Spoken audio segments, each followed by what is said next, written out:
We are flawed copies of our former selves. I have no flaws. Quan Chi has perfected me. Liar! You know, I was having a pretty good day when I had this sudden urge to talk about a Mortal Kombat character that never reached his full potential. Then this sudden darkness fell over me, and I have to get these thoughts out of my brain. His name, of course, is Noob Saibot, which in retrospect might be the most ridiculous name for a fighting game character in history.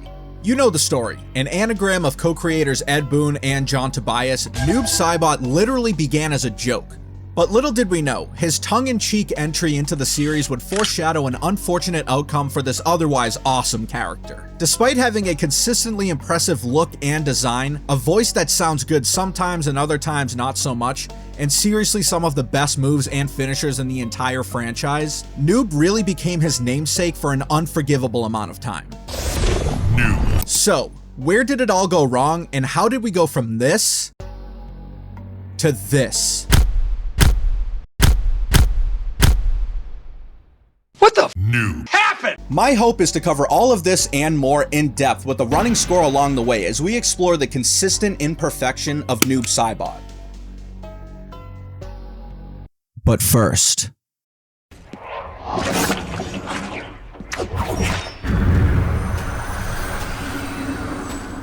You will hit the like button. no, I will not be Han. Please. Fine, but we are still not brothers. Smoke is my real brother. I'm gonna basically speedrun the Midway era because, as you might expect, most of my issues are with how every game post MK vs DC handles this character. Story-wise, Noob Saibot was one of the more ambiguous characters, beginning with his secret character debut in Mortal Kombat 2. However, the first real details about this character didn't emerge until UMK3, which revealed that he's from the darkest region of reality, the Netherrealm, and that he's part of this group called the Brotherhood of Shadow, which worships a mysterious fallen elder god. My confidence in Noob Saibot at this point in the series is about a 9.9. Cool character, great design, insane moveset, and enough to keep me invested. Technically, the next time we learned anything relevant about this character was in Mortal Kombat Mythology's Sub-Zero. In retrospect, despite its shortcomings, this game deepened the lore more than any previous game, expanding further into the Netherrealm and introducing some of the most important characters. Listen, I'll be the first to admit it's far from perfect, but this game did really lay the foundation for what we'd learn later in the series. This is a portal into the Netherrealm. Once through, follow Quan Chi and try to get the amulet before he gets to Shinnok. I also have this advice. Beware the Brothers of the Shadow. The Netherrealm is a place for lost souls. Ignoring the campy acting, there are some moments like this that really translate well to his story later down the line. For undoing a problem that you created. Quan Chi told me that you sent me because my soul was tainted with evil. Is that true? You are a superb warrior, Sub-Zero. Only you can control your destiny. Not even the gods can alter your chosen path in life. Was that a yes or a no?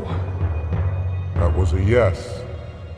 Unfortunately, despite appearing in MK4, Noob's story does not advance further whatsoever in that game. Following MK4, his story really stagnated until the handheld version of Deadly Alliance, which marked his return. Much like almost every single game before this, Noob is still a side character here, but with a vague backstory explaining that he's eliminated many threats to Shao Kahn's rule, but his next challenge would be his greatest. That challenge just so happened to be Goro, who he mortally wounded. At this point, I'm still pretty high on Noob, probably about a 9.5 because everything I said before is still true. However, I will say that this is where some of the series' underlying issues come into play. Chief among them is the fact that it's impossible to tell a compelling story for every single character. That sentiment also applied to Noob, until it didn't. I don't think you can even argue that the defining moment in Noob Saibot's entire arc occurred in his MK Deception ending, where he's in a parasitic relationship with Smoke, and we learn that this is the Sub-Zero from the very first game and the Sub-Zero from MK Mythologies. Now, this is John Tobias at his absolute best,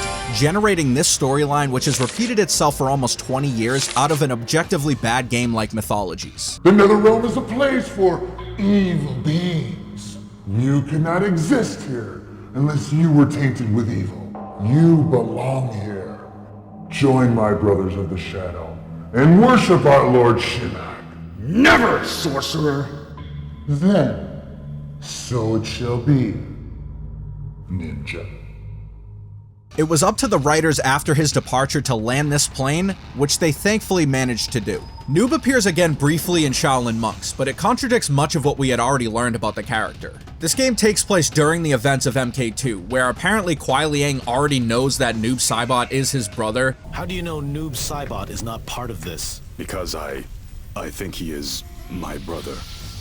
Even though we just found that out in Deception. There's also this line. He does not serve Shang Tsung. He is possessed by one of the Elder Gods. Which is weird, but I guess it could be true technically. Either way, it's cool to hear Noob called by his actual name. But I will not allow you to face Noob Saibot. Noob Saibot? But sadly, nothing really happened after this. Midway took the story in another direction, where ancillary characters like Noob Saibot went to the back of the line in favor of others. I should thank you. You probably saved my life. Who is he? He doesn't seem human. He is Noob Saibot, a warrior from the Netherrealm. He is my brother. They just didn't capitalize on the greatness of this plot twist. As a result, my level of excitement went from a 10 down to let's say an 8.9, because in a vacuum, Noob Saibot is still one of the most interesting characters we've ever seen.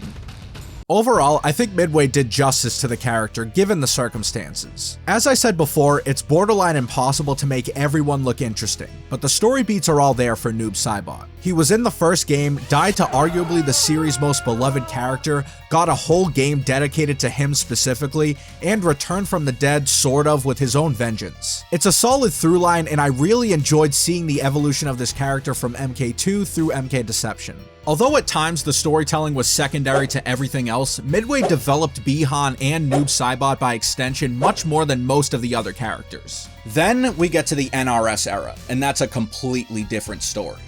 I have no flaws.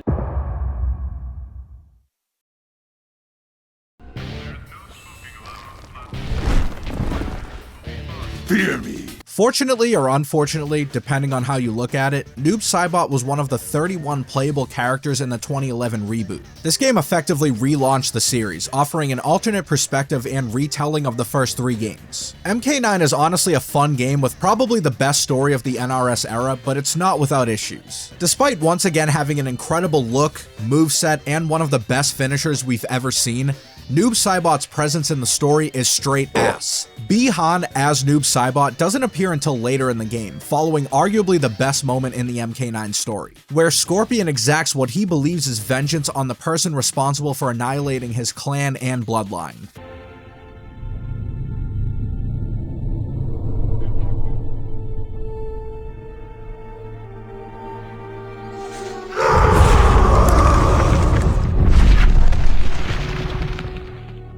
Ouch.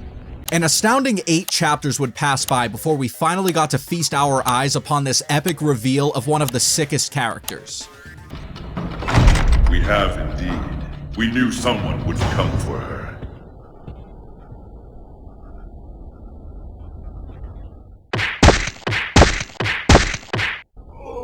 Who are you? There is something familiar. Yep, no explanation, no nothing, just Kung Lao destroying Noob Saibot. Now from my perspective, this is fine in general with any other character, but it really highlights 2 major issues with the game's storytelling. And those are that there are just too many mouths to feed, and you can only play as the heroes. I have my own issues with how Noob is just nonchalantly introduced here, which we'll address later. The next time we see Noob is during Sindel's resurrection, which I actually found to be an effective touch. He doesn't say a single word, but this ties back to his UMK3 bio and the overall plot in that game. Even though he's still just a lowly henchman and fails to really add anything to the scene, it's interesting to see him involved in this plot thread. Noob's next appearance happens a bit later when he and Melina challenge Cabal and are promptly destroyed. So if you are keeping count, that's 2 fights, 2 losses. But I'll get to that in a little bit. The final encounter with Noob happens during Cyber Sub-Zero's chapter, and this one definitely isn't the worst, but any semblance of aura is absolutely gone from Noob after this point. At this point, he's already lost twice and there's no end in sight. He and Kuai Liang exchange words before fighting, which to me is one of the best one-on-one exchanges in this entire story. Who is that? The one Kano warned about. He is mine. You are not worthy of the name Sub-Zero. Who are you to judge? I wore those colors before you. Bihan? Yes, Kuai Liang. It is I. Quan Chi restored me. Restored. You and I both. We are flawed copies of our former selves. I have no flaws. Quan Chi has perfected me. For what end? To serve the Netherrealm and Outworld? It suits my purpose. But brother, We share blood. We are not brothers. There's actual emotion here, even if it does feel a little shallow and lacking explanation. It accurately portrays a character's descent into madness as he blindly follows Quan Chi's orders and embraces darkness. It's everything we thought we knew about Noob put to a proper cutscene. So what happens next? Well, Noob Saibot loses. Again, making him 0-3 in this game. You are right. We are not brothers. Unless you're like me and you let him win just to feel something.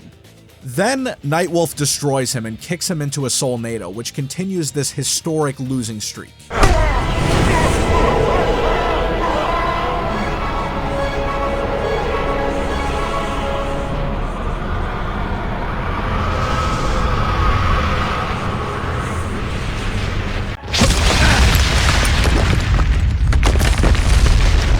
Alright, so here are my issues with everything I just outlined. First and foremost, Noob just has zero build-up to his arrival. Imagine how much better this dialogue would have hit We share blood.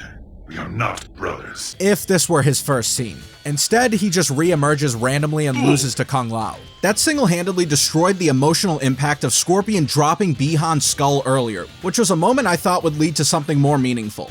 Great setup, but a truly deplorable payoff. It's such a bad look, and I think they probably should have just kept him aside until later in the game. Issue number 2 is that losing to Cabal is honestly more egregious than Noob losing to Kung Lao. At least Lao goes on to defeat the Deadly Alliance and Kintaro before having his neck snapped. But Cabal's victory doesn't really lead to much of anything except for a steep decrease in Noob's stock, and Sindel absolutely murking a good portion of the roster. Issue number 3, and I stand by this fact, that Noob confronting Kuai Liang in the graveyard is a genuinely effective scene. One of the few aspects this story nailed 100% for Noob without any question. However, why in the ever-living Quan Chi. isn't Kuai Liang the one to send Bihan into the Soulnado? Like, why not do that and then have Quan Chi knock out Kuai Liang, at which point we can move on to Nightwolf's chapter? If you're gonna build up this rivalry, you might as well let Kuai Liang finish the job, or in this case, the jobber. The final issue is that MK9's story structure is just not conducive to building strong villains whatsoever. This goes beyond just Noob, because apart from Shao Kahn, Sindel, and a few others,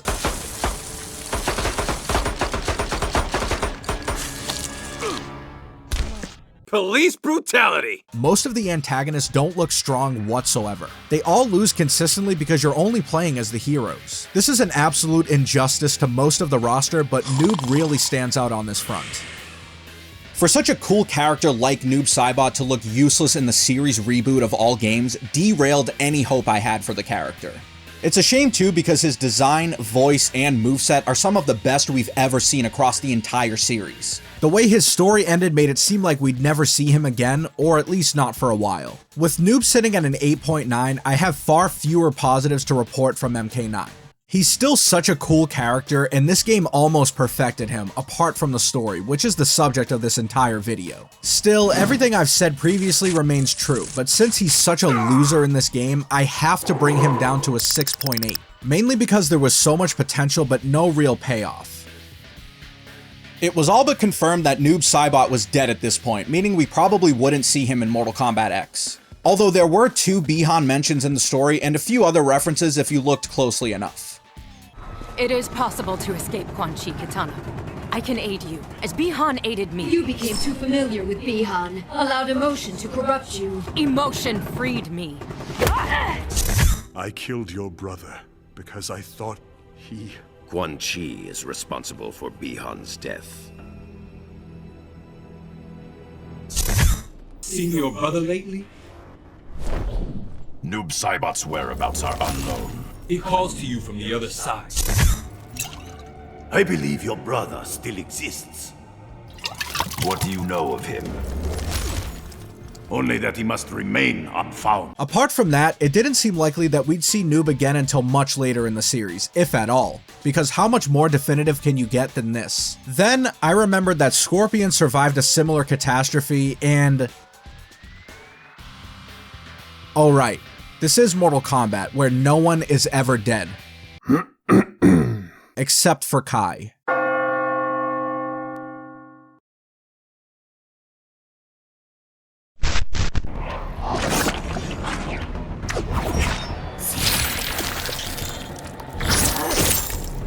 You have no family. Yes, I am an orphan, Bi-Han.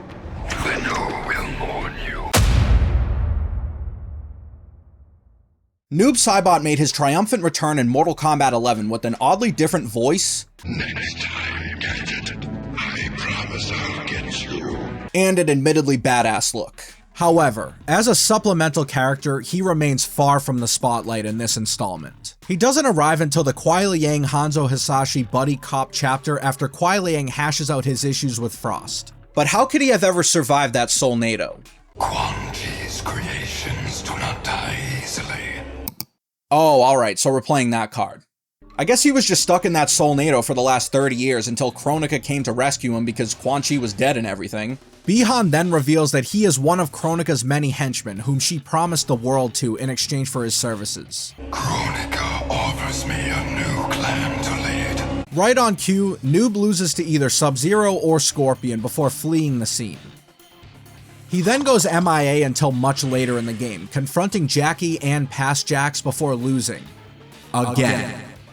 That is not justice. Although I will say this entire sequence is arguably better than anything he did back in MK9. It showcases his unique ability to summon several clones beyond just his sidekick. And even though he loses here, I appreciated a deeper look at what this character is actually capable of. His final attempt to do anything relevant in Mortal Kombat 11 comes in the Aftermath storyline, where he loses to Fujin in just an absolute throwaway encounter. Although I do appreciate the nod to mythologies, even if it's outrageous. You lost to me at your temple, Fujin. Now Kronika has made me even stronger. You did not win that fight. You ran away.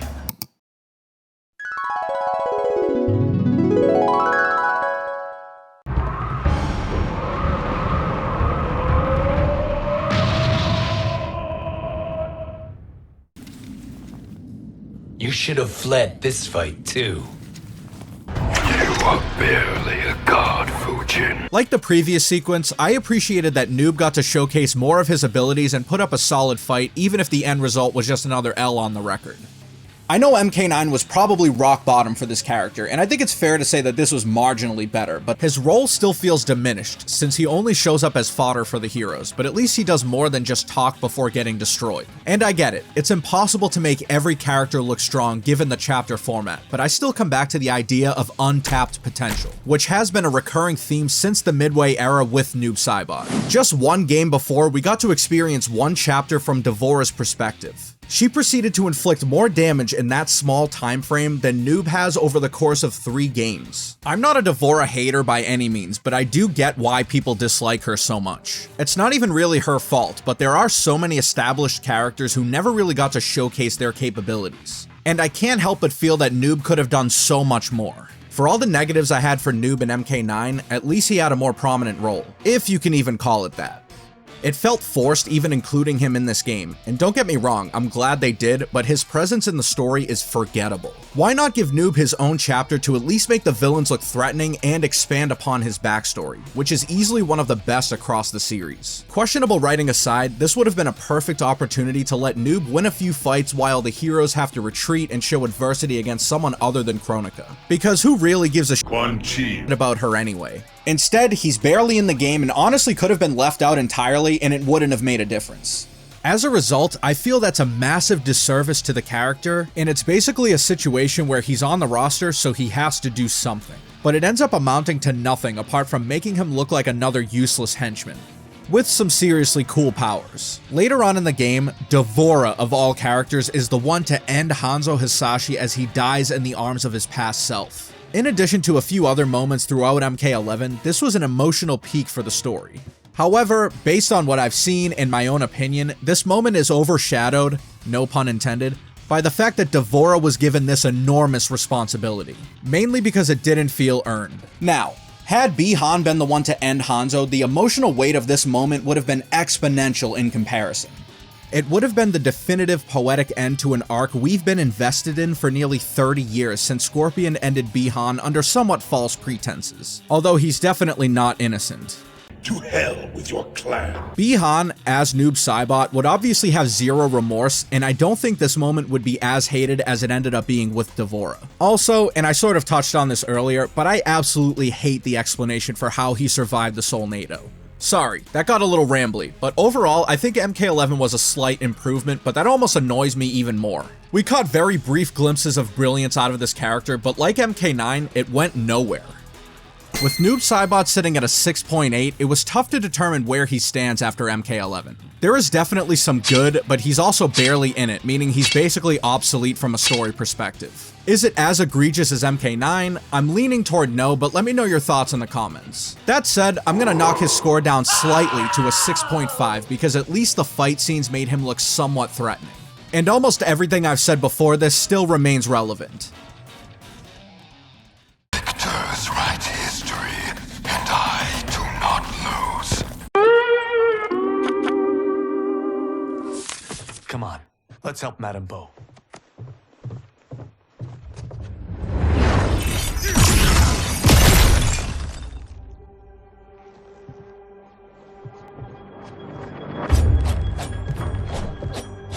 Free where you stand. How does he do that?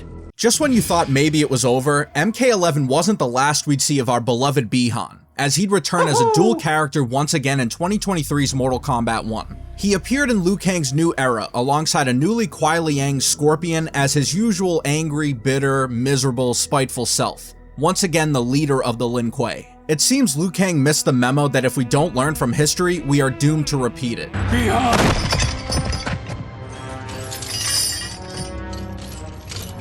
How could you? Because Bi-Han flips his allegiance about halfway through the game. He doesn't appear much down the stretch after losing an emotionally effective fight to his brother after betraying him, which I felt was a decent pivot from the story we've seen countless times before. He basically goes MIA until the Khaos Reigns storyline, where we see Bi-Han still leading the Lin Kuei, now apparently romantically involved with a newly female Sector. Serena who, am I right? He orchestrates an attack against Kuai Liang and his new Shirai Ryu on his wedding day. Sadly, nothing new from Bi-Han. Following the unsuccessful attack, Bi-Han is brought before Mileena for judgment, but Titan Havoc had other plans. Bi-Han stupidly follows him through a portal back to Chaos Realm, where he becomes Noob Saibot. Bi-Han, no! Not condemned. Elevated. Perfected. As you will be. Once I'm finished. I'm sad to say there's really no explanation as to how Noob Saibot actually came to be. I mean, we get a monologue about chaos and perfection and all that nonsense, but I would have appreciated seeing the process of Bi-Han becoming the Wraith. Though I will give credit where it's due, because Noob Saibot's introduction in this game is peak. He's always been a side piece up until this point, and this was the grand entrance many of us had awaited for years. After an incredible throwdown between him and Kuai Liang, he basically wins and starts to corrupt his brother with Tanya then intervenes and defeats him, which for me, decimated any momentum he had after the introduction. All of that build-up for him to lose to a character he has no relevant history with. He went from having unimaginable levels of aura to losing and being hauled away by the heroes. Later on, after escaping Titan Havoc's timeline, Liu Kang does magic things with the Kamidogu to revive Bi-Han. Now, Bi-Han, what can you tell me of your captivity? He knows what I know. When my mind was broken, it became an open book. All my knowledge was laid bare for Havoc's inspection. We get more exposition of his experience with Havoc, and the game switches POVs to Noob Saibot for the remainder of Khaos Reigns. There are some decent fights here, where Bi-Han and Kuai Liang bicker and then defeat Jobber Chaos variants repeatedly. Stay there. He is mine to finish. What is more important, Winning this fight or protecting your ego?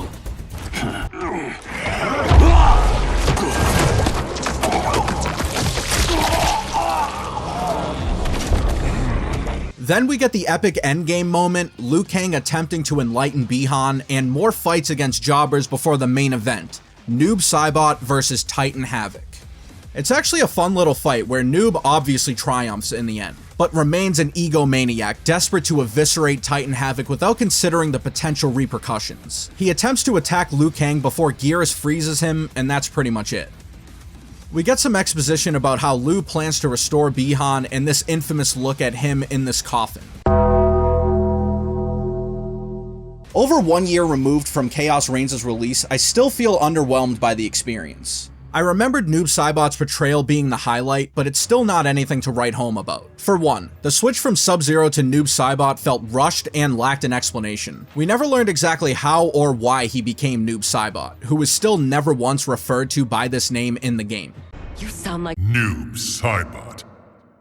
Bi-Han. Bi-Han blindly running through the portal is certainly a decision, but I guess that kind of speaks to his ego. On the topic of Khaos Reigns as a whole, I found Bi-Han to be the best part by far, which might not be saying much. But I will say that I needed more from his evolution from Sub-Zero to Noob Saibot. The evolution of this character interested me more than pretty much anything else that happened in Khaos Reigns. To be a bit more specific, I'd love to understand why and how he ended up with this shadow friend or how he got the name, which, and let's be honest, there will probably never be a lore explanation for.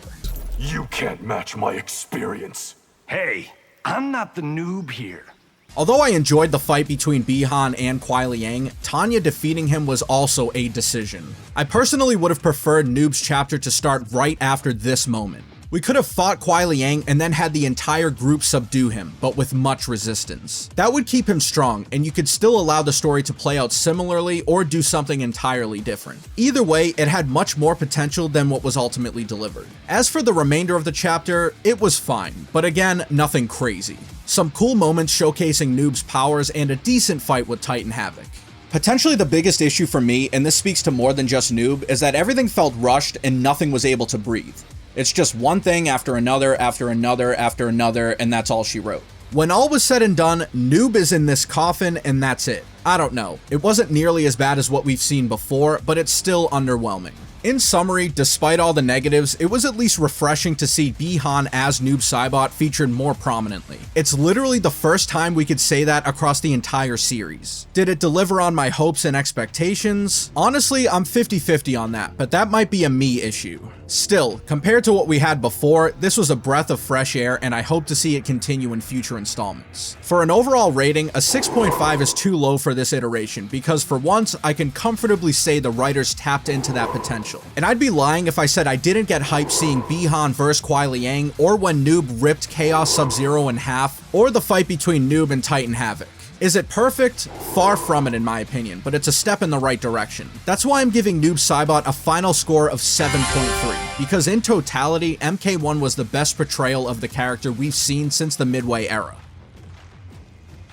Before calling it a day, I wanted to offer how I would have liked to see Bi-Han's arc executed from MK9 through MK11. First and foremost, as much as it pains me, Noob would sit out until later in MK9 after Bi-Han's death. His arrival would have had a more significant impact if we hadn't witnessed 2 losses beforehand. Keep this interaction mostly the same, and I'm okay with Cyber Sub-Zero winning the fight, but have him and Nightwolf tag together against Noob and Quan Chi. Scrap the Soulnado part altogether and allow Noob and Quan Chi to escape, but definitely not unscathed. They can then head to the Netherrealm and work together to assemble the army of Revenants. The last time we'd see Noob in the story mode is right here in the epilogue, alongside Quan Chi and Shinnok. This would tie directly back to the events of MK mythologies and place Noob Saibot among the top villains in the rebooted timeline. You could have Noob, Quan Chi, and Shinnok leading a horde of demons, revenants, and shadows. That plotline would transition smoothly into MKX, where we'd have a Noob Smoke reunion since they were both fighting for the same side, and you just have to do it. Keep everything else about the Kuai Liang Hanzo storyline the same, but after Hanzo learns the truth, have Bi-Han confront the two and have them fight Noob and his clone. Now you could go one of 3 ways. Have Noob Saibot win and make him look stronger after 25 years, have him lose and retreat, Or have him lose and maybe Raiden could restore Bi-Han's humanity like we saw earlier in the game. It's a toss-up from there, but I think it would have been crazy to see either Bi-Han remain Noob but actually be the primary antagonist over Kronika, or somehow work Bi-Han into the story in sort of a neutral Spectre role like Scorpion. Oh yeah, and Noob eliminating Hanzo is a no-brainer. That's easily one of the biggest missed opportunities because they don't even really reference their history, despite having the most well-known rivalry in the series. I can't even begin to explain how frustrating that was to witness, given the amount of time and energy many of us invested in the story since MK9. Like I've said many times, it was just a huge letdown. And for the love of the Elder Gods, he should not have been Kronika's henchman. Any combination of that arc would have made Noob Saibot a more important character, instead of a jobber who loses consistently despite having a sick design and some of the best abilities across the entire franchise. As for M1K, I kind of already outlined what I would have done differently in that game. He should have been portrayed stronger, and I would have even been fine if he stuck with Havoc a little bit longer. The real issue with Khaos Reigns, as I mentioned, is the length. It needed more time to breathe and to let things develop, but the runtime forced a story speedrun.